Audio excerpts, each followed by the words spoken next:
Right, ಮುಂದಕ್ಕೆ ಹೋಗೋಣ. ಹೋಗಕ್ಕೆ ಮೊದಲ ಖರ್ಗೆ ಅವ್ರದ್ದು ಅಬ್ಗೆ ಬರೋದು 400 ಅಂತಕ್ಕೆಲ್ಲ ನಕ್ಕಿದ್ರು, ಎಂಜಾಯ್ ಮಾಡ್ತಿದ್ರು ಅಂತಲ್ಲ, ಅದಕ್ಕೆ ಒಂದು ಹೇಳ್ತೀನಿ.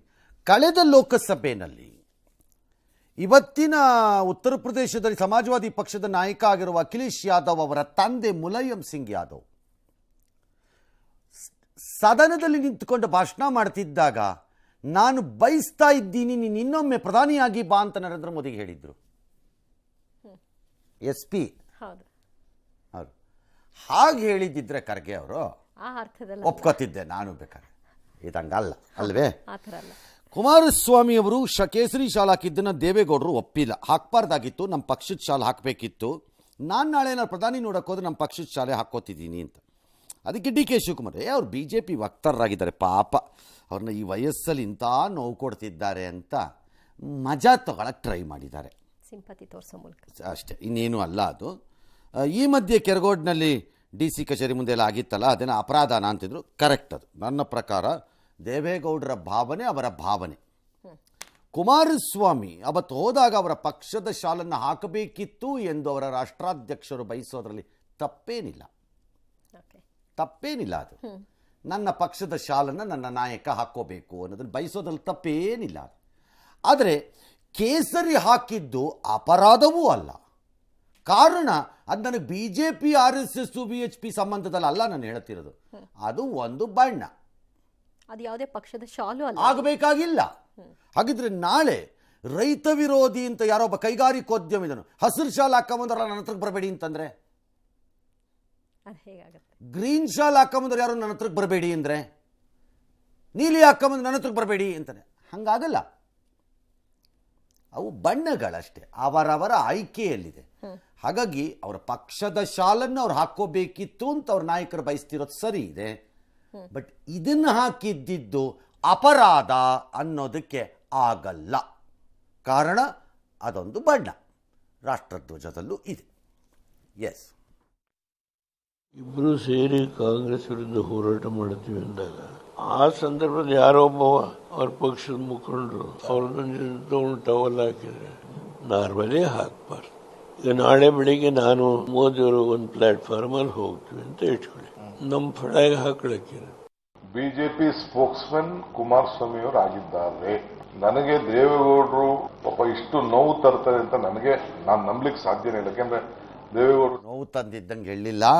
ಇದು ಖರ್ಗೆ ಸ್ಟೇಟ್ಮೆಂಟ್ ಟೈಪೇ ಆಗತ್ತೆ. ಇದು ಅಲ್ಲಿ ಖರ್ಗೆ ಸ್ಟೇಟ್ಮೆಂಟ್ BJP ಅವ್ರು ಹೆಂಗೆ ಬಳಸ್ಕೋತಾ ಇದ್ದಾರೋ ಹಾಗೆ ಈ ದೇವೇಗೌಡರು ಹೇಳ್ಕೊಂಡು DK ಶಿವಕುಮಾರ್ ಬಳಸ್ಕೊತಿದ್ದಾರೆ. ಯಾರೋ ಬಂದು ಹಾಕಿದ್ದಾರೆ, ಹೌದು, ಅಲ್ಲಿ ವಿರೋಧ ಅಂದರೆ ಒಂದು ಎಚ್ಚರಿಕೆ ಇರಬಹುದಿತ್ತೇನೋ ಅನ್ನೋದಷ್ಟೇ. ನನಗೆ ಭಾಳ ನೋವಾಗ್ಬಿಟ್ಟಿದೆ, ನನ್ನ ಮನಸ್ಸಿಗೆ ತಡ್ಕೊಳಕ್ಕೆ ಆಗ್ತಿಲ್ಲ ಅಂತೇನಲ್ಲ. ಅದು ಅವಶ್ಯಕತೆ ಇರಲಿಲ್ಲ. ಸೇಮ್ ಖರ್ಗೆ ಹೇಳಿಕೆಯನ್ನು ಹೇಗೆ ಅಲ್ಲೇ ಎಡಿಟ್ ಮಾಡ್ಕೊಂಡು ಅವ್ರಿಗೆ ಬೇಕಾದಂಗೆ ಅವ್ರು ಬಳಸ್ಕೋತಿದ್ದಾರೋ ಸೇಮ್ ಇದುವೆ ದೇವೇಗೌಡರು ಇಷ್ಟೇ. ಎಸ್, ಜ್ಞಾನವಾಪಿ ವಿವಾದದಲ್ಲಿ ಹಿಂದೂಗಳಿಗೆ ಮತ್ತೊಂದು ಜಯ ಸಿಕ್ಕಿದೆ. ಪೂಜೆಗೆ ತಡೆ ನೀಡುವಂತೆ ಮುಸ್ಲಿಂ ಸಂಘಟನೆಗಳು ಸಲ್ಲಿಸಿದ ಅರ್ಜಿಯನ್ನ ಅಲಹಾಬಾದ್ ಹೈಕೋರ್ಟ್ ವಜಾಗೊಳಿಸಿದೆ. ಕೋರ್ಟ್ ತೀರ್ಪನ್ನ ಟೀಕಿಸಿರುವ ಅಖಿಲ ಭಾರತ ಮುಸ್ಲಿಂ ವೈಯಕ್ತಿಕ ಕಾನೂನು ಮಂಡಳಿ ತರಾತುರಿಯಲ್ಲಿ ತೀರ್ಪನ್ನ ಕೊಡಲಾಗಿದೆ ಅಂತ ಹೇಳಿದೆ. ಇನ್ನು ಪೂಜೆಗೆ ಅನುಮತಿ ವಿರೋಧಿಸಿ ಮಸೀದಿ ಸಮಿತಿ ಇಂದು ವಾರಣಾಸಿ ಬಂದ್ಗೆ ಕರೆ ಕೊಟ್ಟಿತ್ತು. ಜ್ಞಾನವ್ಯಾಪಿ ಮಸೀದಿ ಸುತ್ತ ಪೊಲೀಸ್ ಬಂದೋಬಸ್ತನ್ನು ಮಾಡಿಕೊಳ್ಳಲಾಗಿದೆ.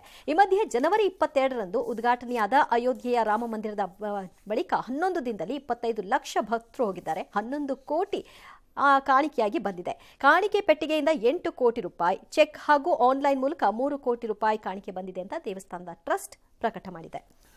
ಓಕೆ, ಆ ಥರ ಏನಿದರಲ್ಲಿ ಅಂದರೆ ಅವರು ರಿಟೈರ್ ಆಗೋ ದಿನ ಕೊಟ್ಟರು ಅಂತ ಆ ಥರ ಆದಂಗಿಲ್ಲ. ಅಲ್ಲಿ ಆ ಥರ ಏನೂ ಆಗಿಲ್ಲ. ರಿಟೈರ್ ಆಗೋ ದಿನ ಕೊಟ್ಟರು ಅಂತೀನಿ ಅನ್ನೋದು, ಕೊಡಬಾರ್ದು ಅಂತ ಎಲ್ಲೂ ಇಲ್ಲ. ನಂಬರ್ 1. ನಂಬರ್ 2, ಇವತ್ತು ಮಧ್ಯೆ ಮಧ್ಯೆ ಮಾತನಾಡುವಾಗ ಈ ಪವೈಸಿ ಅನ್ನೋದೊಂದು ಇದೆಯಲ್ಲಪ್ಪ, ಅದು ಒಂದಷ್ಟು ಮುತ್ತುಗಳನ್ನು ಉದುರಿಸಿದ್ದಂಗಿದೆ. ಹಿಸ್ಟಾರಿಕಲಿ ಆಗಿರುವ, ಐತಿಹಾಸಿಕವಾಗಿ ಆಗಿರುವ ಇದನ್ನೆಲ್ಲವನ್ನು ನೀವು ಈ ರೀತಿ ಸರಿಪಡಿಸುವುದಕ್ಕೆ ಆಗಲ್ಲ ಅಂತ. ಓಕೆ, ಹಾಗಾದರೆ ಐತಿಹಾಸಿಕವಾಗಿರುವ ತಪ್ಪು ಅಂತ ಒಪ್ಕೋತಿರೋ ಇಲ್ವೋ? ಅವಾಗ ಓಕೆ, ಒಪ್ಕೊಳ್ಳೋದೇ ಆದರೆ ಅದನ್ನು ಸರಿಪಡಿಸೋದು ಹೇಗೆ ಹೇಳಿ? ಚರಿತ್ರೆಯ ಪುಟದಲ್ಲಿ ಅಥವಾ ಬರ್ತ್ ಸರ್ಟಿಫಿಕೇಟ್ನಲ್ಲಿ ನಮ್ಮ ಅಪ್ಪನ ಹೆಸರನ್ನ ರಾಂಗ್ ಆಗಿ ಯಾರೋ ಒಬ್ಬ ಕ್ಲರ್ಕ್ ಬರೆದು ಕೊಟ್ಟುಬಿಟ್ಟಿದ್ದ ಅಂತಂದರೆ ಅವನು ನಾನು ನೋಡ್ಕೊಂಡಿಲ್ಲ, ನಮ್ಮ ಅಮ್ಮ ನೋಡ್ಕೊಂಡಿಲ್ಲ ಅಂತ ಅನ್ಕೊಳ್ಳೋಣ. ಅವಾಗ ನಮ್ಮ ಅಮ್ಮನ ನಮ್ಮ ಅಪ್ಪನೂ ನೋಡ್ಕೊಂಡಿಲ್ಲ.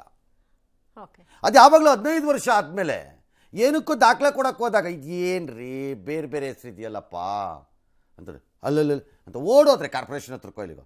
ಇದು ಐತಿಹಾಸಿಕವಾಗಿರುವ ತಪ್ಪು, ಸರಿ ಮಾಡಕ್ಕೆ ಬರಲ್ಲ ಅನ್ನೋಕ್ಕಾಗತ್ತಾ? ಹೊಡೆದಾಕ್ಬಿಟ್ಟು ಬೇರೆ ಮಾಡ್ಕೊಡ್ಬೇಕು, ನಾವು ಪ್ರೂವ್ ಮಾಡಿದ ರೀತಿ. ಹಾಗೆ ಇದು ಐತಿಹಾಸಿಕ ತಪ್ಪು ಎನ್ನುವುದಾದರೆ ಇದನ್ನು ಸರಿಪಡಿಸುವುದು ಹೇಗೆ ಅಂತ ವಹಿಸಿ ಹೇಳಿ. ಯಾವ ಮಾರ್ಗವನ್ನು ಹೇಗೆ ಹಾಗಾದ್ರೆ ಸರಿಪಡಿಸೋದು ಹೇಗೆ? ಕಾನೂನಾತ್ಮಕವಾಗಿ ಹೋಗ್ಬೇಕಲ್ಲ. ಹೇಗೆ? ಏನೋ ಒಂದು ಮಾರ್ಗ ಬೇಕಲ್ಲ, ಹೇಳಪ್ಪ ನೋಡೋಣ. ಅದೇನು ಮಾರ್ಗ? ಇದನ್ನು ಹೇಳಿದ್ಮೇಲೆ ಅದು ಸಲಹೆ ಕೊಟ್ಬಿಡಿ. ಅಬಕಾರಿ ಇಲಾಖೆ ಕೋರ್ಟ್ ಇವತ್ತೇನು ಹೇಳಿದೆ, ಏನು ಮಾಡ್ತಿದ್ರಿ ನೀವು ಅಂತ ಕೇಳಿದಾರೆ ಅವರು. ಏನು ಮಾಡ್ತಿದ್ರಿ ಇಷ್ಟು ದಿನ? ಬರಬೇಕಾಗಿತ್ತು ತಾನೇ ತಕ್ಷಣ ನಮ್ಮ ಹತ್ರಕ್ಕೆ ನೀವು ಅಂತ ಹೇಳಿದ್ದಾರೆ. ನೋಡೋಣ ಮುಂದೆ ಏನಾಗುತ್ತೋ ಏನೋ, ಯಾರಿಗೆ ಗೊತ್ತು ಅಲ್ವಾ. ಅಬಕಾರಿ ಅಕ್ರಮ ಪ್ರಕರಣದಲ್ಲಿ ಕೇಜ್ರಿವಾಲ್ 5ನೇ ಬಾರಿ ಗೈರಾಗಿದ್ದಾರೆ. ತನಕ ಇವತ್ತು ಡೆಲ್ಲಿ ಪೊಲೀಸರ ಕಡೆ ಇನ್ನೊಂದು ಸರಿ ಕೊಡಿಸಿದ್ದಾರೆ. ಅಲ್ ರೈಟ್, ಅದು ಅವರು ಮೋಸ್ಟ್ಲಿ ಕೇಜ್ರಿವಾಲ್ ಡಿಸೈಡ್ ಮಾಡಿದ್ದಾರೆ ಅನ್ಸುತ್ತೆ, ನನ್ನ ಹೆಂಗಾದ್ರೂ ಮಾಡಿ ಅರೆಸ್ಟ್ ಮಾಡಿಸ್ಕೋಬೇಕು, ಇಲ್ತಿದ್ರೆ ಆಗಲ್ಲ, ವರ್ಕೌಟ್ ಆಗಲ್ಲ ಇದು ಅಂತ. ಅರೆಸ್ಟೇ ಆಗಲಿ ಇರ್ಬೋದು, ಹೇಳಕ್ಕೆ ಬರಲ್ಲ. ಯಾಕಂದರೆ ಅವ್ರದ್ದು ಗುರಿ ಸರ್ಕಾರವನ್ನು ಉರುಳಿಸುವುದು ಅಂತೆಲ್ಲ ಹೇಳಿದ್ದಾರೆ ಅವರು. ಅವರು ಪ್ರತಿಭಟನೆ ಮಾಡಿದ್ದಾರೆ, ಯಾರು ಆಪ್ ಅವರು ದಿಲ್ಲಿನಲ್ಲಿ. ಅವ್ರ ವಿರುದ್ಧವಾಗಿ BJP ಅವರು ಪ್ರತಿಭಟನೆ ಮಾಡಿದ್ದಾರೆ. ಅವ್ರ ಕಚೇರಿ ಹತ್ರ, ಇವ್ರ ಕಚೇರಿ ಹತ್ರ ಇಬ್ಬರು ಮಾಡ್ಕೊಂಡಿದ್ದಾರೆ. ನನ್ನ ಪಾಯಿಂಟ್ ಅದಲ್ಲ, ಆನ್ಸರ್ ಮಾಡ್ತಿಲ್ಲ ಆಪ್ನಲ್ಲಿ ಯಾರು, ಅದನ್ನು ಮಾಡಲ್ಲ. ಗೊತ್ತು, ಕನ್ನಡದ್ದು ನ್ಯೂಸ್ನಲ್ಲಿ ಕೇಜ್ರಿವಾಲ್ ನೋಡಲ್ವಲ್ಲ, ಹಂಗಾಗಿ ಮಾಡಲ್ಲ. ಬಟ್ ಲೋಕಲ್ನವ್ರು ಮಾಡ್ರಪ್ಪ.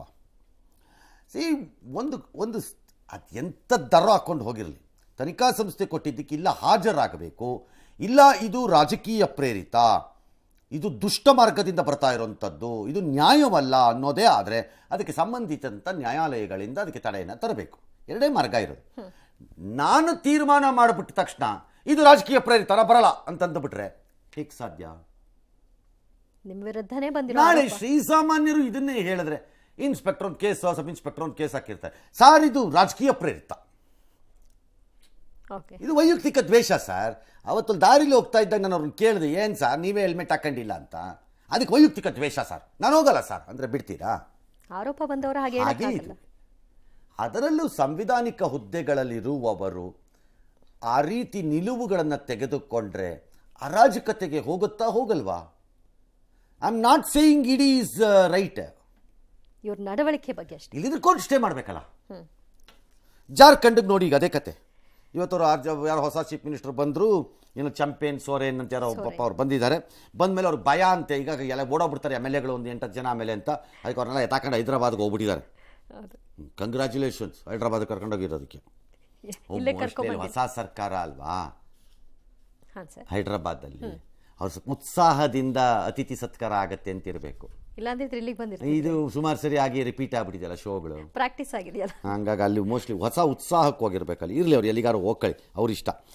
ಈ ಮಧ್ಯೆ ಅವ್ರನ್ನ ಸೋಮವಾರ ನೀವು ಪ್ರೂವ್ ಮಾಡಿ ಅಂತ ಏನೋ ಹೇಳಿದ್ದಾರೆ ಅನ್ಸತ್ತೆ ಹೊಸ ಚೀಫ್ ಮಿನಿಸ್ಟರ್ಗೆ. ಅವ್ರು ಮಾಡ್ಬೋದೇನೋ, ಮಾಡ್ತಾರೆ. ಹೇಮಂತ್ ಸೊರೇನ್ ಅವರು ಕೋರ್ಟ್ಗೆ ಹೋಗಿದ್ದರು, ಸುಪ್ರೀಂ ಕೋರ್ಟ್ಗೆ ಹೋದರು. ಸುಪ್ರೀಂ ಕೋರ್ಟ್ ಇಂಟರ್ಫಿಯರ್ ಆಗಲ್ಲ, ಹೈಕೋರ್ಟ್ಗೆ ಹೋಗಬೇಕು ಅಂತಿದ್ರು, ಹೈಕೋರ್ಟ್ಗೆ ಹೋಗಿದ್ದರು.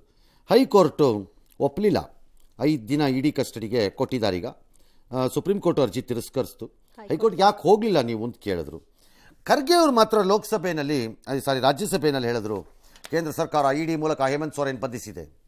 ಕರೆಕ್ಟ್, ಇಡಿ ಮೂಲಕನೇ ಬಂಧಿಸಿರೋದು. ಬಿಹಾರದಲ್ಲಿ 12 ಗಂಟೆಯಲ್ಲಿ ಪ್ರಮಾಣ ವಚನಕ್ಕೆ ಅನುಮತಿ ಕೊಡುವ ರಾಜ್ಯಪಾಲರು ಹಿಂದೆ ನಿತೀಶ್ ಕುಮಾರ್ ಬಂದಾಗಲೂ ಅನುಮತಿ ಕೊಟ್ಟಿದ್ದರು.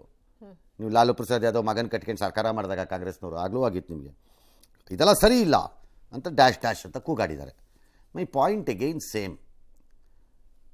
ಹೇಮಂತ್ ಸೊರೇನ್ಗೆ 9 ಬಾರಿ ಸಮನ್ಸ್ ಕೊಟ್ಟಾಗ ಹೋಗದೆ ಆಟ ಆಡ್ಕೊಂಡು ಮಕ್ಕಳಾಟ ಗೋಲಿ ಆಡ್ಕೊಂಡು ಕೂತಿದ್ದ ಗಿರಾಕಿ 10ನೇ ಸರಿ ಕುತ್ತಿಗೆಗೆ ಬಂದಾಗ ಇದು ಪೊಲಿಟಿಕಲಿ ಮೋಟಿವೇಟೆಡ್. ಆಲ್ ರೈಟ್, ಈ ದೇಶದಲ್ಲಿರುವ ಎಲ್ಲ ಪ್ರಜೆಗಳು ಇನ್ಮೇಲೆ ಒಂದೊಂದು ಪೊಲಿಟಿಕಲ್ ಪಾರ್ಟಿ ಸ್ಟಾರ್ಟ್ ಮಾಡ್ಕೊಂಬಿಡೋಣ. ಯಾರ ಮೇಲೂ ಕೇಸ್ ಬರೋ ಯಾವನ ಮೇಲೂ ಯಾವನು ಕೇಸ್ ಹಾಕಂಗಿಲ್ಲ. ಕೇಳಿದ್ರಿ, ಇದು ರಾಜಕೀಯ ಪ್ರೇರಿತ. ಯಾರು ಹೇಳಿದ್ದು? ನನ್ನ ಪಾರ್ಟಿಯಿಂದ ನಾನೇ ಹೇಳ್ತಾ ಇದ್ದೀನಿ. ಕಾನೂನು ಸುವ್ಯವಸ್ಥೆ ಏನಾಗಬೇಕು? ನನ್ನ ಪಾರ್ಟಿ, ನಂದೇ ಹೊಸ ಪಾರ್ಟಿ, ತಗೊಳಪ್ಪ, ಇವ್ರ ಹಾದಿನೇ ಎಲ್ಲರೂ ಹಿಡೀರಿ. ಇಸ್ ದಿಸ್ ಈ ವರ್ತನೆನ ಇದು ಒಬ್ಬ ಮುಖ್ಯಮಂತ್ರಿಗೆ 9 ಬಾರಿ ಯಾಕೆ ನಾನು ಹೋಗಲಿಲ್ಲ ಅಂತ ಉತ್ತರ ಕೊಡಲ್ಲ, ಪೊಲಿಟಿಕಲಿ ಮೋಟಿವೇಟೆಡ್ ಅಂದ್ಬಿಡೋದು. ನಾಳೆ ಅರೆಸ್ಟ್ ಮಾಡೋಕೆ ಕಾಯ್ತಿದ್ದಾರೆ ಅಂತ ಹಾಗದು ನಂಗೆ ಅರ್ಥ ಆಗಿಲ್ಲ. ಸ್ಟಿಲ್ ಅವ್ರವ್ರ ರಾಜಕಾರಣಕ್ಕೆ ಇವೆಲ್ಲ ಕೊನೆ ಇಲ್ಲ.